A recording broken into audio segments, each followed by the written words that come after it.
Hello, everyone, and welcome back to the January edition of Quick Slants with Bethel University head football coach Steve Johnson. Quick Slants is a program that gives you, the fans, the opportunity to ask the Bethel coach questions about the Royals, football, or sports in general, or just seek the coach's wisdom about life events that may be going on. In this month's episode, we have an exciting program for you as the coach talks about the Tommies' run to the national championship. He shares with us his playoff insights into what is going on in the NFL. And he provides for us the real hero that we should follow, as some of our more noteworthy ones are having a little bit of difficulty of recent. So let's get right to Quick Slants. So let's welcome back Coach Johnson for this month. So Coach, let's first of all begin with team updates that you might have for us. We've got some guys getting through the injuries and kind of working through those things. Trey Anderson's surgery went well. We had one point where we had 5 days straight. I had a thing on my board where we kind of pray for the guys that are have a surgery coming up, and we had 5 days in a row, and then 7 out of 9 we had a guy having surgery. So and they not all of them were ACL or bigger ones, but they're all important. And so feel like things are going well that way. We've gotten into the lifting piece. We have a brand new fitness facility that is it's ridiculously beautiful, and our guys in a neat way are nervous about it because we had a good weight room that was way too little, but that littleness was really what brought us together, and we really kind of had a chip on our shoulder that we could have the smallest weight room yet the strongest team, and the guys do that stuff. And we had a meeting just the other day, and I said it's like a church. It's the culture, it's the people that are lifting and doing the work. So if the building is nice, it doesn't mean the church is good, and if the building is crummy, it doesn't mean that, so we got to bring that culture that we already have and that we've had in the weight room. That's really a hugely important part of any football program is that conditioning in the off season. But the culture of toughness and gratitude and devotion to each other is huge, and it's got to be evident in there, and that builds a trust that takes you through seasons. The guys that had surgery are recuperating fine and look to be ready for next season then? Yeah, I think everybody will be good. Trey Anderson was the one that's kind of late with an ACL, and he's already had another one on his other leg, so he'd be the biggest question, and he's a quarterback, obviously, so those are big deals. And then the other ones were, probably a little bit more regular things to work through. So everybody's doing well, and having Bryce Marquardt back would be unbelievable, and then mix that with Charles Johnson, who's probably not arguably the fastest player in the league unless Bryce is.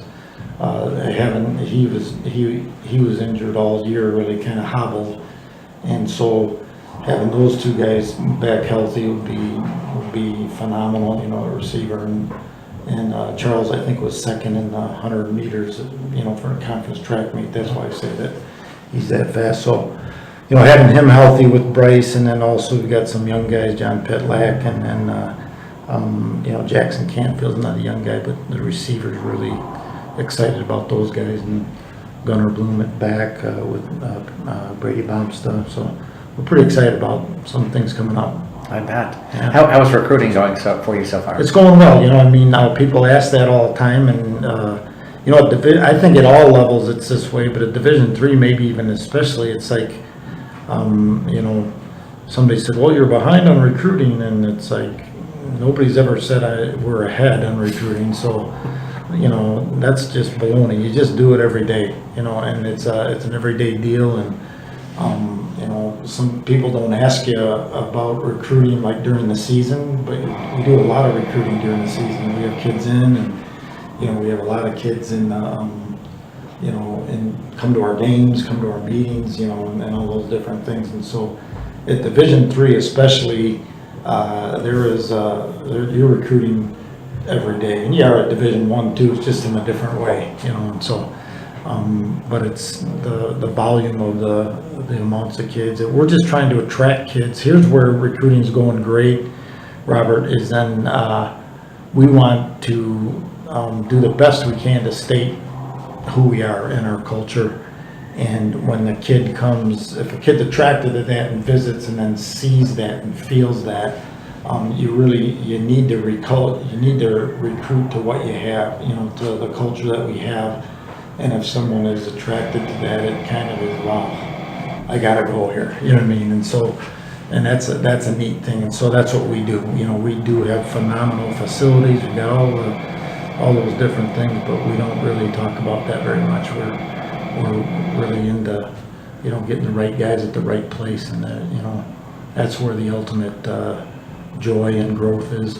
Is there a point where people actually commit themselves to, like, do they have a deadline that they commit and say, I want to come and play football here? Yeah, we do. We have probably 6 guys that have given verbal commitments. There is a signing thing that's kind of it's not a letter of intent that's binding or anything, but I think that that's a new thing in D3 where you can kind of have them sign a paper that says, hey, I'm going over there and stuff like that.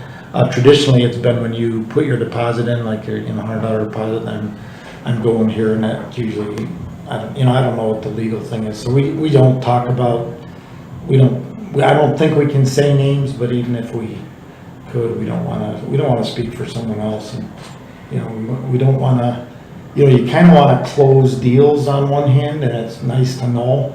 At the same time, to be authentic is we're kind of telling kids to find the right place, and if we're not it, we have to kind of deal with that, and so there is a trust factor, but for me and our staff, we just want to be authentic and help guys find the right place.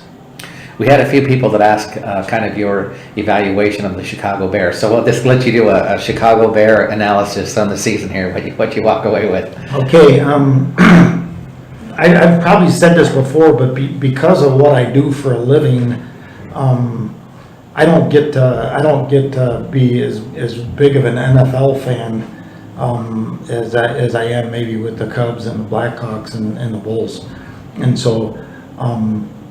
I suppose if the Bears were better, I might be, because I seem to know a lot about the Vikings and the Packers right now. But I think they're doing well. I think that they are trying to change. The things I read, they're trying. I kind of look at that stuff because those athletes all over the place are ridiculous. So you can't say, oh, these guys are great and these guys stink. Well, everybody's good, including Cleveland. It's crazy how good everybody is. But building a culture and a trust base and, dealing with the things that you have to deal with is not an easy thing. And I think Fox is good there. I really feel like I doubt it, but I wish they could keep the offensive coordinator. It sounds like he's had a great impact on Cutler and stuff like that. And if we have Cutler,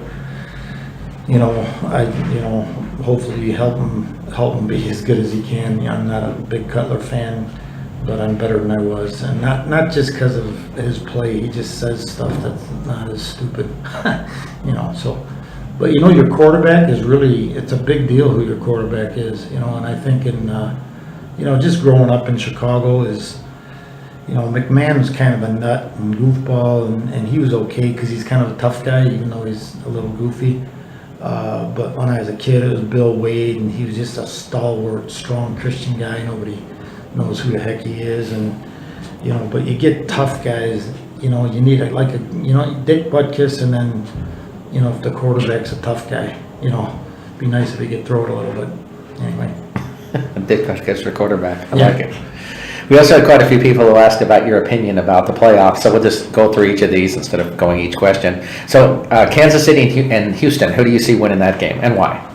Boy, I pick guys, and I'm kind of a coach dude because I like Andy Reid, and I think the Chiefs, he's kind of that calm guy, and he gets like everybody's yelling at him all the time, but he's kind of a little bit Teflon on that. He doesn't really worry about what people think. So I kind of like the Chiefs, and they've just been winning, but I don't know anything about them, and the Texans, they win on defense, and I kind of like that because I'm a defense guy, and Watt is a crazy good player. So I think the Chiefs might be a more balanced team, a more complete team. So I guess I'd pick the Chiefs. Pittsburgh and Cincinnati? I have to pick Pittsburgh because our offensive line coach Chad Richards is a big Pittsburgh Steeler fan, and I don't want him mad at me. But I really do. I like them. I love how Pittsburgh Steelers are good all the time. I mean, even when they're not good, they're good. You know, when they're in the playoffs, and some say they back in, but I think they're dangerous because Roethlisberger is just good and can stand back there. And again, their defensive stuff. I do like the Bengals a lot. I kind of wish they'd get through that hump. I like Andy Dalton a lot, and I like McCarron even better. Yeah. AJ. Yeah. So anyway, yeah, he's really a neat guy. He's a God guy and a tough guy, and I just think he's way better than people think. For the local game, Seattle and Minnesota? Seattle, they're awful good.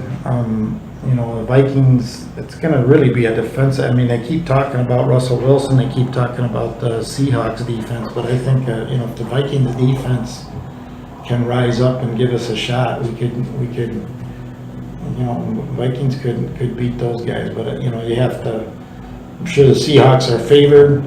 And I think they're, you know, maybe ultimately a better team. I think you throw out that other one, it's not really good. You know, hey, fans, it's not really good to have beat somebody pretty bad because, well, they told their players, you know, you can tell players all you want. You know, if we're playing, you know, a junior high, you can tell players all you want that watch out, they're really good. And the players will even agree, but you just don't come out the same way as if we're playing St. Thomas. You know what I mean? And so it's just the way it is. So we will have a little bit of an edge to where they beat us pretty bad, and it doesn't matter if it was close. It'd almost be better for the Vikes if it was a 30-6 or whatever it was, you know, game than a close one because Seattle there'll be a little bit of that. And I know they're professionals, blah, blah, blah, but they're still 25 years old. They're all knuckleheads just with a lot of money. So. And how about the Packers and the Redskins? I love both quarterbacks. I love Cousins because the character guy that he is. I've just been following him even when he was at Michigan State. I just think he's really a neat guy and he's doing good. So I like to see him do good. But I love, don't tell anybody that I really, really like Aaron Rodgers too. So, you know, if the Packers can't go all the way, then I'd go for the Redskins. Now, who do I think is going to win? I think the Packers are going to win. Okay, excellent. Heading into our fan questions for the week, our first one begins from Trent from Arden Hills, who asks, what are the kinds of things that you try to do to make your football program different than others? I want to try to get the intent of your question there, but I don't want to try to make ours different.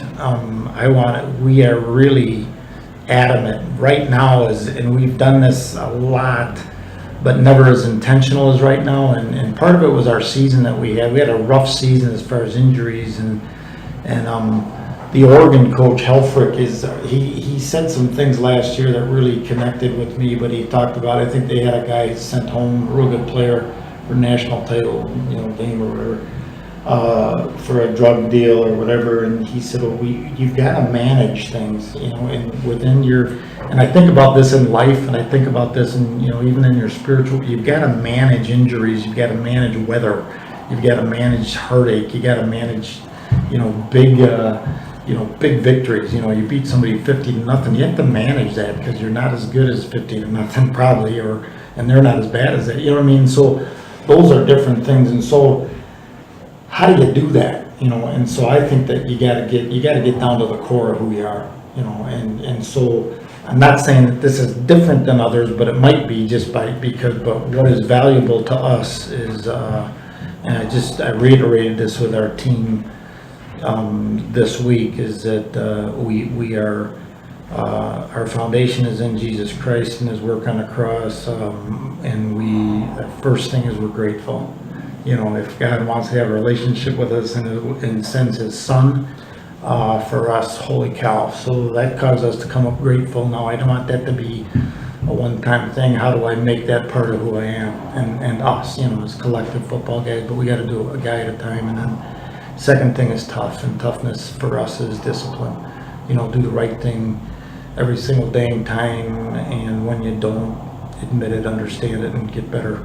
You know what I mean? And so that's toughness. A lot of times in our society or whatever, it's kind of a puffed out chest and all that, and that's not tough. Tough is, being there when you're supposed to and doing some of those little things, and that turns into big stuff. And then the third thing is be devoted to one another like brothers in Romans 12. And, that sometimes that looks like love and happiness and high fives, and sometimes it looks like a fight, like a fist fight. And because we have high expectations for one another. So that's the core of us. Okay, so if that's different, we're not trying to be different, that's just who we want to be. And then on offense, we're doing that same thing. We want to strip it down to here's who we are, boom, here's going to be. Now everything off of that is going to be, we're going to run the football, we're going to have a surge, we're going to be great on 3rd and 2, and those types of things. And then how do you do that? You can't just say those things. How do you do that? And so we're stripping things down. Same with defense. With defense is that, we want to stop the run and attack the quarterback. And, we're kind of trying to develop who we want to be right there, because it's changed a little bit. Quarterbacks are running backs, and so part of stopping the run is getting after the quarterback. Well, we need to take every single piece apart and every position apart, and then we've got to say, okay, our nose guard has to do what thing. So if he's got 9 things to do, then we need to say, okay, can he do those 9 things 95% of the time effectively? And if we say yes, then that's good. And if he can't, then we got to hone it down tighter. So that's kind of building that base, building that core so that we can fly. And then it goes all the way back to the beginning when I said our base is in Jesus Christ. And when you're tethered to something that's strong and your base is strong, you can fly pretty far out. So that's great. Our next question comes from Peter from Plymouth, who'd like to know, Coach, I love when you talk on the show about how you want to be like many of your players when you grow up. What are some of the traits about them that you admire the most? Well, some of it is for now, and some of it is I remember what a knucklehead I was when I was their age. And I really do have a philosophy that, or I don't know if it's a philosophy, it's just kind of something that I think, is that I think kids are subjected to so much more stuff, whether it's the internet, and I know that it's most of it is really good, but there's a lot of crap, and there's just more. I don't know that I was accessible. I didn't know if I had access to anything. Maybe I was too much of a knucklehead, but we played baseball and whatever the season was, and I had a good slap shot. I couldn't skate because we don't have any ice in Chicago, but it was just, we just played sports, and, there's a little bit of crud to get into, and the really bad kids did, but now it's like, man, you can just get into so much stuff, and so getting to my point is, I think young people have to make up their mind who they want to be earlier, and so there's kind of a maturity that comes from that. There's some other stuff that's immature, there's entitlement, because we just have so much stuff. Mm-hmm. It's hard to be grateful because we don't know what we don't have. It's like, the kids come back from a mission trip in Haiti and say, oh, the people are really grateful. Yeah, well, that's because they don't have anything. You need to be grateful if you have a lot, and if you have a little, it's just got to be that done deal, and so I think when I, back to the traits of the guys, kind of happy-hearted, tough guys, and I know where I fall short. I don't really let everybody know that, but So I think when I say that, it's kind of like, man, I'm just kind of enamored with some of our guys and what they're willing to do. And, one of the biggest ones, Robert, is that, or Trent or whoever. Peter, good question there. One of the ones is I love how they serve. I'm not like, oh, yeah, I want to do that. We ask our guys to do something, for us to meet with a young man or da-da-da. Boom.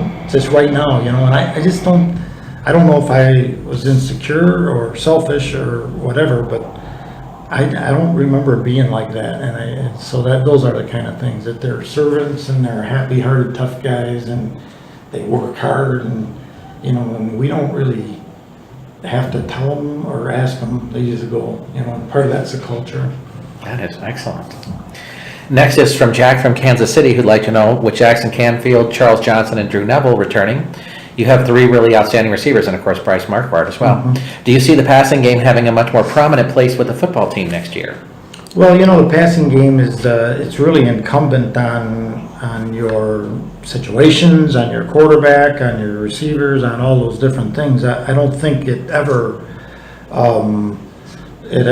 doesn't have one. We're going to be a team that we're going to run the ball. And part of that is even that just our offensive line, I don't care if they're 140 pounds apiece, we're going to have a surge. And part of the game is you got to come off the football. But with those guys, we're crazy not to get the ball to those guys. And Drew Neville he's like, I don't know, we haven't had a million NFL guys, but Drew Neville is really a gifted guy because he can play receiver. He can be an H-back for us and do some things like a fullback. He's a great tight end. He's got a lot of stuff, and he's a pretty big kid. 6'2", 235 or so. So there's a lot of different things there. But I wouldn't say a passing game is going to have a more prominent place. Maybe it might work better, But we want to be balanced. Balance is, we're not going to be a team that's going to throw it 30 and run it 30. We might be more like 40-20. That would be my ideal thing. I love efficiency in the passing game. I'd like to be, we had Eric Peterson, he was 26 for 28 against, a couple times, but against Gustavus one of the incompletions was a caught ball, but our guy was out of bounds. So, that's what I like in the passing game. And so if you're pretty balanced, you might win one game by running for 300 yards. You might win another game by throwing for 300. So it's not going to have a different thing. Now, are you going to go deep a little more than some people when you have Charles Johnson, Bryce Marquardt? Yes. So if that's prominent, then yes. Excellent. Tina from St. Paul would like to know, how does this season's off-season compare to last season's for you? Yeah. Right now it's still stinging from a problem at the end of the other one, but I think it's very different. And one of the things I was telling somebody the other day, I've been doing this for a long time. I've been coaching for 38 years, and I've been coaching here for 26, and it's like it's never the same. We're talking about that in recruiting. Well, the off season is the same, and I love that, And the thing that we need to have the same about it is our guys need to love each other with a kiss and a kick and push each other. And I think there's a lot of excitement in this off season, partly because our freshman class, they kind of had to step up, but they were able to. We knew going in that it's a special group of players, and I think that they're going to be like MIAC star type dudes, and I don't want to leave somebody out, but I think about Gunnar Bloom, and I think about Trey Anderson, I think about Dawson Brown, and I think about Whalen and Justice Chappie, and some really, really, really good players that we're excited about. That is great, because I know you're really excited about the offensive line in particular, how they had to step up the way. That's probably where I should have started. The offensive line is everybody's back. We lost one guy that didn't get to play that much, and they're hungry. They're kind of a crazy bunch of guys. They eat a lot too. Bruce from Minneapolis would like to know if there's other sports or activities you follow at Bethel. Yeah, pretty much all of them. Some of them I can't get to, but our coaches, one of the things that I talk about, and if you know Bethel at all, but the east side of the campus kind of is where the athletics are on the second floor, and our coaches here are really gifted people in their sport and all that stuff, but they're just neat people, and they're godly, and I just feel like there's fertile soil down here. I've said that before about it, and so that makes me want to do stuff, like cross country. Our coach Joe, he's kind of an intense guy, and he does that. But I'm a runner. I'm really a shuffler now. But I just care about the kids and the coaches, and so I care about those sports, so hockey and basketball, the sports the team sports are ones that I follow the most, but our golf teams are really great, and Tony Weber and Trey Anderson are just terrific coaches, and I just love those kids. And so it's kind of a neat thing at Bethel where we have like 500 athletes, and I think that they really care about each other. And if they do, hopefully part of that is that they know that the coaches care about each other. And I'm really close friends with our soccer coach, Jeremy Ivanskovich. I don't even know how to say his name, but I like trying. But he's great, and we kid each other, but we're very close. That's great. We have a couple of questions from Steve from St. Paul. The first one is were you happy that the Tommies lost in the national title game? No, not at all. I was pulling for them 100%. So I was kind of hoping they beat them. Steve would also like to know, do you feel like it helps teams in the MIAC to be able to recruit because of how well the Tommies did? Not against the Tommies, but in general, maybe in the long run, I think this way. I think that I think if we were in it, most of the Tommies would be for us. I think their coaches would be, and the same thing, St. John's and State, whatever it is. But there is a respect in our league for one another. But there's a reason that our league is really good, and the coaches are good, the schools are good. Everybody's kind of got their niche or whatever, but it's not like when the recruiting thing is difficult in that you can't just say, well, we're great and these guys are stinko. Well, duh, that would be easy, you know what I mean? But everybody's got good stuff, and everybody got, and that's where it's really the hardest part for me is helping an 18-year-old and his parents be discerning as to what's really big, to what's really big. Because if everybody's got a great weight room, okay, theirs might be a tinge better and theirs might be a tinge or whatever, or somebody's business program is 1.7% better than this, or those are negligible, and those are not important. But who you go to school with is going to mark your life. And so, in my opinion, as a coach, and even more so as a dad, that's how you find a school. And so you got to do your work, and that's hard because there's kind of smoke screens, who's got the best website. And so this thing looks real good, but what's my day-to-day life with? And then when someone makes their decision and stays with it, they might not know that they might think that this is how it is everywhere. And so, that's why it's pretty critical to make your right choice. Do you see that maybe that there's that because people would know about St. Thomas because they were in the title game, that it helps students to go, wow, the conference must be really good because this team was here, so they get more interested in coming to the MIAC, do you think? Yeah, I think that, but it's not the MIAC as much as the MIAC is crazy good, and it probably hurts Northwestern and Crown and some of those that we are that good. But there's more of a D3, D2. People don't know, people, that are asking questions on this show really understand and really get Division 3. But some people that don't really study that, all they see is D1 and the fanciness of all that. They don't notice that some of those games in those big stadiums don't have a lot of people in them.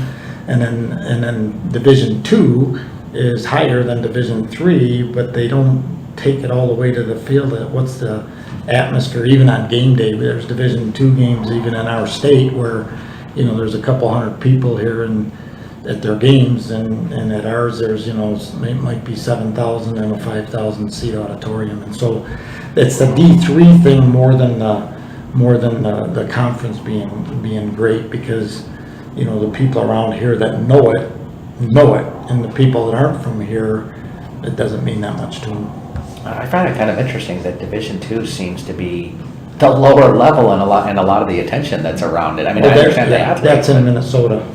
I mean, I think that's part of the MIAC, but Mankato is terrific and UMD is terrific, and what I mean. So they're nationally pretty good, but we've got everything where, even Wisconsin doesn't have D2, even though their league kind of is like that because it's cheaper to go there and stuff. But there's just not Minnesota is inundated with all three levels, and it's pretty cool. It's a neat thing about here, and it's done right, and there aren't that many colleges that are as, wow, is our league, That's very true.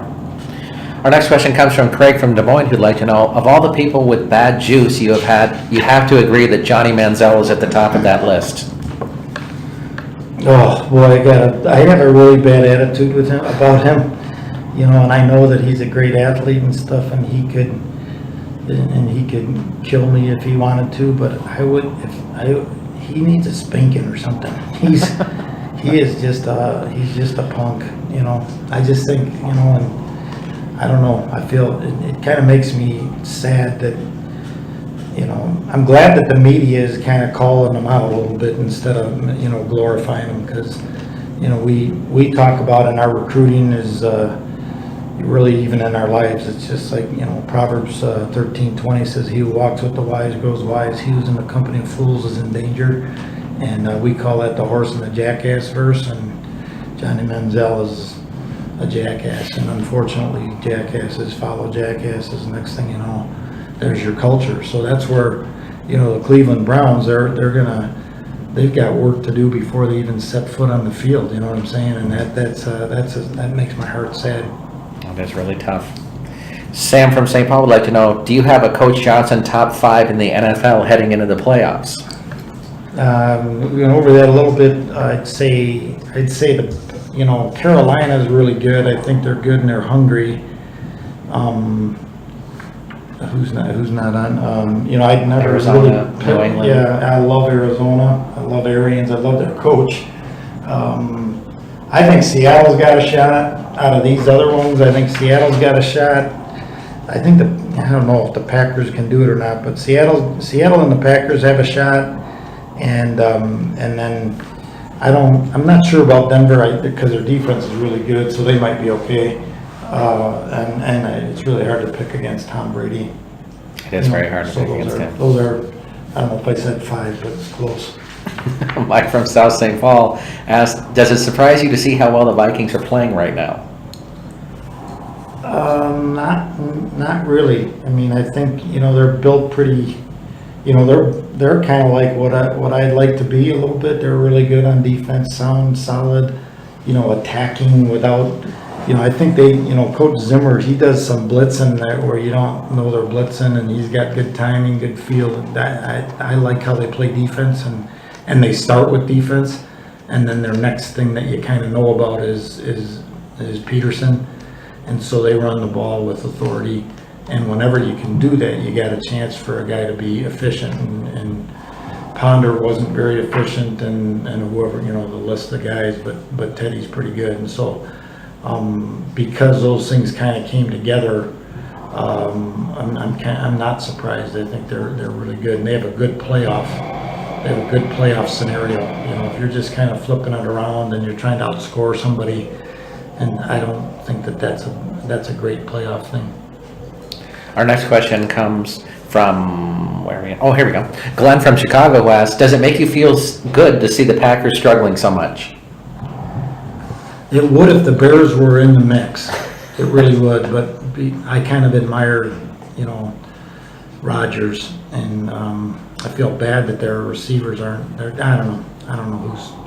I mean, you can kind of put the fault on it, and if anybody should be saying, the offensive line. When your offensive line is battered, people don't realize. They think if you lose a big star, Jordy Nelson is not as big a deal as their offensive line, because it's not one guy. When you lose a guy, you lose all kinds of communication, you lose all kinds of things, and so I think that's why they're struggling a little bit, and maybe even a guy like Rodgers, even some of those receivers are trying to maybe do too much, but as far as I know, if you're a Bear fan and you haven't been to playoffs in a while, and we're kind of like near the end hoping to lose so we get a better draft pick, I wouldn't use the words Packers struggling in the same sense, because as far as I know, as I look at this other paper, they're in the playoffs. Yeah. So, Glenn would also like to know, with the Cubs signing Ben Zobrist, Jason Hayward, and John Lackey, this has to be the year. So say it so, Coach. yeah, I'm never gonna say it so, and I know I read it, my son is an avid Cub fan, and he really gets ticked at me that I'm kind of a, oh, yeah, no, naysayer, but I can't get that out of me. But it's part of my age, because we've been disappointed for a long time, and I really have a hard time with the Cubs. 'Cause you're like pushing my buttons, Glenn, because I'm really, really into the Cubs, but as a coach, I'm like, what's next? What's next? Shut your face. I don't want to hear about I don't care who we're playing next week. I don't care what's next, you know what I mean? Down the road, we got to be great today. So here's the deal that I'll say is that I think the Cubs have a chance. Talent-wise, they got a chance. I think that their culture is really good. If they have a bunch of guys that love each other, care about each other, and will hold one another accountable to be great, they got a great chance. I'm not a huge, we can go on and on, but I'm not a huge Lester fan. But he's gritty and all that stuff, but man alive, if you're not going to strike everybody out, you better learn how to throw the ball to first base. That is kind of surprising. Yeah. So anyway, love Arrieta. I think I'm going to try to like Lackey. I have never liked him. So that's where I am. Their bullpen's good and they can get to that. I love Zobrist. I love Hayward. I think they brought in character guys, a bunch of character guys, and so I think we got a chance. But I can't say Cedar, sorry. Ben Zobrist has been a winner everywhere he's gone, too. He's that kind of a guy. Yeah, he's a solid dude. He's really good. I love it when a guy's a complete player like that, So, I'm a National League guy and I'm an old timer, so I'm not a DH guy, but a guy who's, crummy in the field, but we're going to have him hit, or, a guy can field, but he can't hit at all, and not as, to make millions, you better be able to play baseball, for Pete's sake. Absolutely. Derek from Hudson asks, Coach, the Bulls seems to suffer terrible injuries each year that derail their chances of going deep into the playoffs. Do you think it's time to just clear the roster and start over? That's easy. That's easy to say, but how do you do that? But I think you can't do that. You gotta, it's not logical. I don't understand all these salary caps and stuff like that, but, I definitely would think about that with Rose, but I think Butler is a guy to build around. I really do, and I like Hoiberg, and I think that he'll be solid with that, and I think he's got enough. It's a marathon, and then you got to peak in the playoffs, and so I think they got to make the playoffs. I feel like that's what the Hawks are doing. They're okay and stuff like that, but they just know how to do it, and that's really a cool thing. Joakim Noah just got hurt for the Bulls too, didn't he, recently? Or something? Yeah. Noah's he should be coming back in a couple of weeks, but I think that they do have a little bit of a log jam there, and I guess personally, I would rather have them play the guys that are going to play their guts out. And I struggle with Noah. I love Noah, but because he plays so hard, but I struggle that he's pathetic offensively. Even when it goes in, it looks like it shouldn't have, because it comes off his hand so funny. I think I shoot better. But I love how he works. But I think if they could go with, if they could go with a group, and I really like the Snell kid, and I like the Portis, the kid out of their new draft pick. Getting those guys time and really just make the playoffs, find your way, make the playoffs, and then make a run. And I think they're okay. And I think that you can't really get rid of Rose without just giving him away. And so, if he's not bad juice, and I just don't know. I don't know the inside of that thing. If Derek is good juice, just use him when he can, and try not to play guys when they're hurt. We have a couple of questions from a person identifying himself as Blackhawks fan. The first is, he'd like to know, do you have a favorite Chicago Blackhawks player?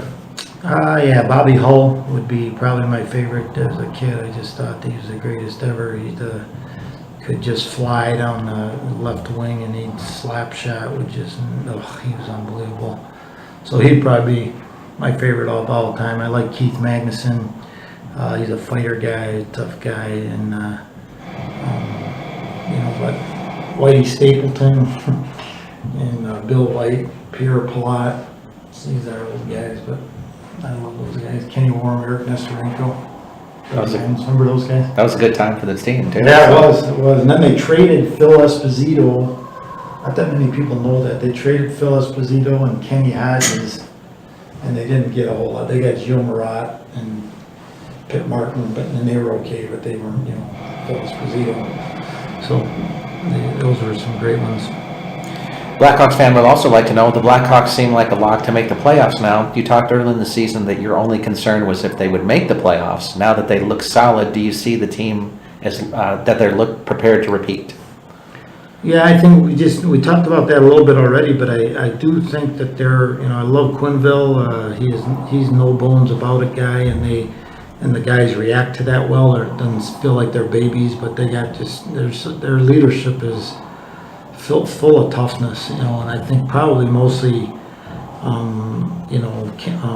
Taze and Duncan Keith, and I think Crawford's playing great. I mean, he looks better than he has, and so I think that's really important. But they haven't made the playoffs yet because that Central Division or whatever it's called is crazy. But so they got to keep kind of playing this way. But I think you need to tinker and if you got to be in the mix every night, and they just got so many great tools that it's fun to do. So, as fans, we might want to tinker a little too much. You know what I mean? But if they can get in the playoffs as bread man, Panarin is unbelievable. He scored again last night. If you saw the overtime last night against Pittsburgh, oh man, that's like 5 minutes of the most fun hockey you'll ever watch. Yeah. I'm going to YouTube it as soon as we're done here. Lenny from St. Paul would like to know, what do you think it will take for the Wild to get over the hump? They always seem to be a number 6 or number 7 seed, even though they seem to make moves that should put them near the top of the division. Lenny, part of that thing is that division is crazy. If you're a sixth or seventh seed in that league, you're probably a 6th or 7th. You're like in the top 8. There you go. You know what I mean? Because I don't know what hump. I don't think there is a hump as much as, the Hawks maybe are over a hump to where they kind of, been there, done that. I've said this before. We have NCAA playoff appearances, and people used to make fun of us because we lost, and this was so long ago that nobody remembers it, but I do. But we lost in the first round, 4 times, and then all of a sudden we went to the Final Four, and the next time, then we won one and then lost, and then went to the Final Four, and then now it's like, those first couple games were done deal, So I think there is you gotta hang on the hump or something. I don't know what the hump is, but you gotta stay on that thing for a while, and when it happens, it'll happen. But they just gotta stay and be as good as they can be day to day, and I think they've become more consistent, and everybody's injured, so guys gotta step up, and that's the time when they can. But it's a marathon now, and then playoffs are the playoffs, and you have to realize that they keep getting knocked out by the Stanley Cup champions. Yeah, true. So it's like, that's the way it is. Yeah, you can't really fault them for that. No, they're pretty good. Mary from St. Paul asks, Coach, over the last years we have seen Bill Cosby and Joe Paterno publicly disgraced. Who are we to look up to as role models now when people we believe in seem to have been involved or at least passive about such terrible things? Jesus, I guess, because there's no man alive, including me, who's, not self-centered, we're all not good. That the metaphor of the horse and the jackass is we're all prone to the jackass because it's easy and there's no expectations. And to be a horse is, and it can be this great guy and it can go away fast. And so, forgiving guys like Bill Cosby and Joe Paterno is probably the best thing that a person could do for themselves, because they can't fix Joe, he's dead, and Bill Cosby, I'm kind of with you, Mary, whereas it makes your heart sad.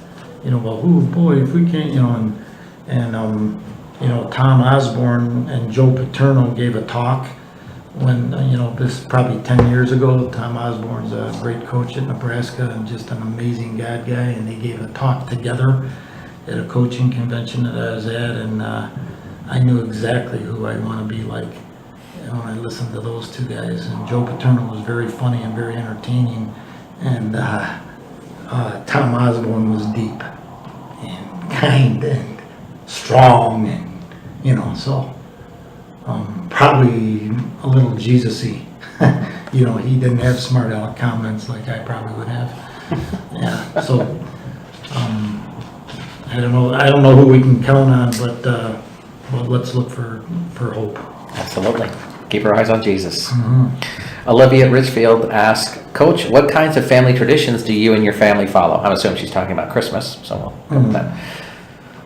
I thought, Christmas, everybody's got those, and we do, kind of do some family things to when we get everybody together. But one of the ones we do in our family is that when I read that, the first thing that came to my mind on Mother's Day, we go to a place with the kids. Usually it's called Grand Meadow. It's in Uptown, and we go there for a brunch after church, and then we walk around Lake Harriet. And each of the kids, we have 3 kids, they go up and do a lap and talk to mom. That's nice. Yeah. That's a good idea. Yeah. So then it's 3 laps for me, and I got whoever's got a dog. I got to hang out with whoever's got a dog. So that's kind of a cool thing. And then on Father's Day, none of your kids have any money, and so I thought what I wanted to do is have everybody scour the Twin Cities, and they show up on Father's Day at our place, and their job is to get the best donut. So they all get donuts, even if they have to sit in line. They all get donuts and try to outdo each other. And so we have donuts at our house, and then hopefully right after that we'll walk to the Twins game. So who has the best donuts? And last year the Cubs were playing the Twins, and so that was there you go. That was like my favorite Father's Day ever. Best donuts, I don't even know the names of them. Oh, okay. But I got a picture of it. Somebody could tell me. But they're all. My kids know the fancy or the cool places way better than I do, and so that's why I really just want donuts. You don't need to know. It's really a fun time though to be together there. Michael from Arden Hill says, Happy New Year to you, Coach, and to Rob. Did the 2 of you make New Year's resolutions?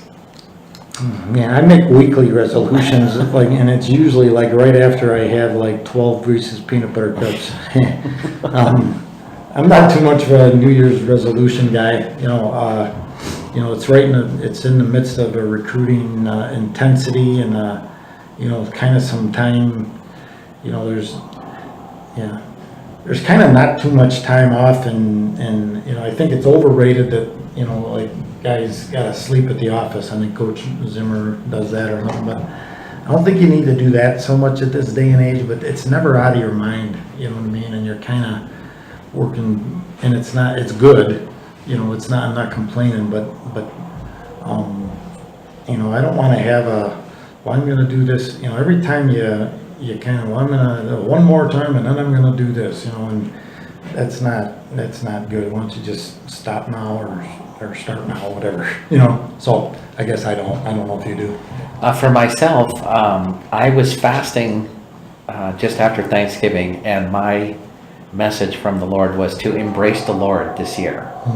And so I have seen benefits of that already, and so I'm asking myself if decisions I'm making are embracing God in the way that I should be. And that is I don't know if that's a resolution necessarily, but that really has become my focus for this year. That's awesome. Yeah, that's a Thanksgiving. Thanksgiving resolution. Yes, absolutely. That Advent resolution. Dave was talking about that. Mm-hmm. Speaking of Dave, Jack from Maple Grove would like to know, why is your brother Dave so goofy when he preaches? It's just the way he is, man. He's even goofier in real life. So I love that about him. You know, I think I'm really proud of Dave, and not in a good way. You know, not in a prideful thing, but I just feel like he's anointed, and he just, you know, he studies hard and he does his stuff, and then he gives his heart away, and he gives it away in a really cool way.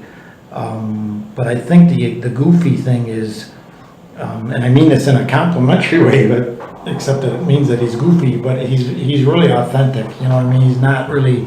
He's not up there saying stuff that, you know, that he's, you know, trying to impress or something else. He's authentic, and so his goofiness is probably comes out of his joy of what he's doing, hopefully, or his joy in the Lord. And you know, it's kind of that's how he is. He gets a kick out of himself, I guess. So I don't know. Well, I always kind of thought of him as like, I'm sure everybody thought David was goofy when he was dancing before the Lord. Mm-hmm. And I think when you're just being yourself, maybe that's goofy, but it's what God wants you to do. So Yeah, I kind of cry a lot, so I have like this kind of like, if something moves me, I just get tears fast, and I think Dave's kind of got that there. His happiness or his might come out, and you know, he's a loud sucker. So anyway. that's awesome. Our last question for this week is to give our praise him and hallelujah for this month.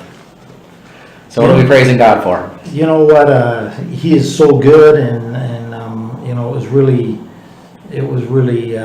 neat. I was watching Clemson and Deshaun Watson, and kind of he just came out, man, God's good, and Dabo Sweeney, God's good, and he wasn't just saying that for the, you know, the TV thing and stuff like that, and he really is, and he's good if we lose, and he's good, you know, and so I'm just explaining praise him and hallelujah anyhow, but you know, I'm thankful for what I get to do and who I get to do it with, and the recruiting thing is hallelujah anyhow, because it's, you know, there's ups and downs in that are, you just gotta stay in the fight.